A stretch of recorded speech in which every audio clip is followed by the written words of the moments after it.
Distinguished colleagues, the issue of control over the transfer of conventional weapons and military equipment recently have become especially relevant. The risks associated with their unchecked spread and their falling through black markets into the hands of criminals and terrorists are rising exponentially. We believe that today's debate is a good opportunity to discuss with a wide circle of member states existing regional and international agreements in this area, as well as threats stemming from their violation. The Russian Federation prioritizes the issue of control over transfers of articles for military use. We are strengthening our relevant national legislation and are prepared to share our own experience in this area. We support the relevant initiatives in Africa, Latin America, and other regions, the inhabitants of which know firsthand the destructive consequences of the illegal diversion of arms. We note the adoption by certain regional associations of concrete obligations in this area, especially the EU Common Position, which in 2008 established basic rules for members of the EU with regard to control over the export of military technology and equipment. It was adopted under Section 5 of the European Union Treaty of 1992 and was confirmed by the relevant decision of the European Council. Therefore, it is mandatory for all member states of the EU in their positions and actions. The Russian Federation is thus actively contributing to the work of existing UN international mechanisms. In particular, we view the UN Register of Conventional Arms as a universal instrument for increasing transparency. We regularly send the appropriate data to the register, and the importance of providing this information is enshrined in Russian national law. We believe that the main issue for achieving the goals of the register is to universalize it. That is to say, to increase the number of countries that regularly provide yearly national reports on arms export and import. We shall attention as well to the implementation of the UN Action Program on the Prevention and Eradication of Illegal Trade in SALW. We continue to propose a number of concrete measures that could facilitate the implementation of joint efforts to cut off illegal circulation of SALW, especially imposing a universal ban on the transfer of all types of SALW to entities not authorized by the governments of recipient states, ensuring strict regulation and direct control by states on territories under their jurisdiction over broker activities related to arms export, as well as the maximum restriction of these types of brokers and a strict ban on re-export or following transfer of imported SALW without the written consent of the states that originally exported them. That is to say, making an end-use certificate a required condition for export of arms and preventing the production of SALW under expired licenses or without licenses from the states that own the technology for their production. As for the International Arms Trade Treaty, we once again are forced to note that their standards are significantly lower than the Russian standards. The ATT lacks any direct ban on unlicensed production of arms and transfer of weapons to non-state actors, or provisions regulating the procedure for re-export of military goods only with the consent of the original exporting state. At the same time, we continue to follow the procedure of implementation of the treaty and believe it's important that its signatories honor their legal obligations. During discussions on specialized platforms, we have consistently indicated that fighting the unchecked spread of military goods ought to remain in the attention of all member states. Without the relevant agreements following and tracking the chains of arms transfers, let alone controlling them, becomes impossible, and countries and entire regions end up drowning in illegal weapons, which leads to a rise in crime and violence. At the same time, we believe that the Security Council, which deals with issues of control over arms transfers as part of its mandate, should not duplicate the role of the General Assembly, where there are discussions of the relevant global measures. but it is required to respond to threats to international peace and security which arise when certain countries violate their obligations with regard to transfers of arms and also violate already concluded agreements. The consequences of this irresponsible policy, something the world has experienced many times. A number of states, based on their own geopolitical ambitions, have in various years carried out mass-scale transfers of arms and ammunition to various regions of the world, including the Middle East, the Balkans, and North Africa.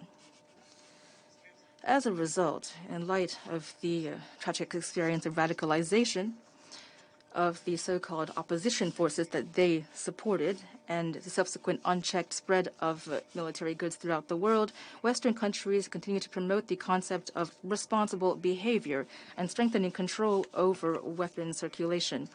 However, the crisis that they themselves provoked in Ukraine was a clear demonstration of the insincerity of their statements supporting international efforts to fight the uncontrolled spread of arms. Russia has repeatedly convened SC meetings on the dangerous consequences of pumping the Kiev regime full of weapons, which clearly illustrate the risk of the violation of arms control obligations. We note that regardless of the attitudes of any country toward what is happening in Ukraine, these risks are absolutely real and are applicable to any other region or state. The duty of the Security Council is to respond to this and to discuss, together with other member states as well, potential measures to cut off these risks. First of all, I'd like to note that these risks include the erosion of international law in the area of arms transfers, the violation of bilateral agreements, including bans on re-export or production for delivery to a third country of weapons without the permission of the weapon supplying countries, runs counter to fundamental practice in the area of arms transfer. Hidden weapons transfers to any given region through a third country further distorts the picture of arms transfer throughout the world and reduces transparency in this area. Unfortunately, the countries of the West not only are not trying to fight these violations, they're actually encouraging them. The U.S. and its allies are putting pressure on third countries, requiring that they violate these agreements with Russia and other states in order to increase arms supplies to Kiev. On November 30th, 2022, Secretary of State Blinken of the U.S. directly announced that it would resume production of Soviet weapon systems by Eastern European states, whereas interstate agreements with those countries stipulate the obligation not to provide those weapons without the written consent of the USSR or Russia as its successor. And thus, these actions are a direct violation of fundamental international norms in the area of control over conventional weapons, regardless of what purposes they serve. The requirement to accompany transfers of arms with end-use certificates has become universally acknowledged international practice. And ignoring this leads to the fact that the weapons supplied often end up on the black market and end up in the hands of organized crime. Another very dangerous consequence of the unchecked supply of weapons is the risk that it will end up in the hands of terrorists, especially when we're talking about especially sensitive weapons.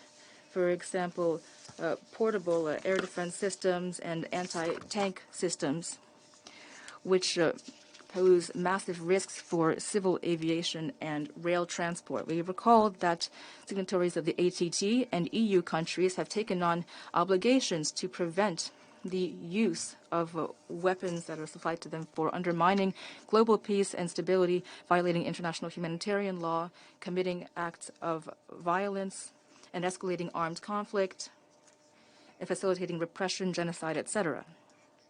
When weapons are provided to a regime that for many years has been using and continues to use them to fire on civilians and civilian infrastructure, then you can't talk about these obligations being complied with. This contempt for your own obligations. Setting aside the moral part of the question creates a significant risk that the unchecked provision of weapons will take place in other conflict zones despite the risk of further escalation.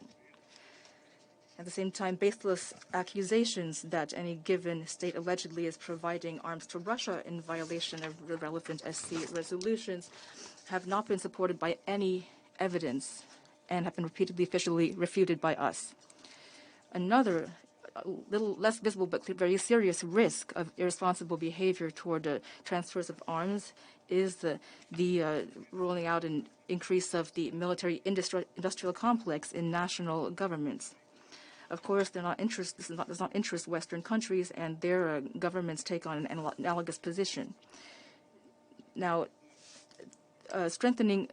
not strengthening control over arms control leads to many other consequences for international peace and security that are very serious. We hope that today's open debate will allow member states to talk about threats to various regions of the world and to share their own experience, ideas, and initiatives when it comes to how to curb those risks.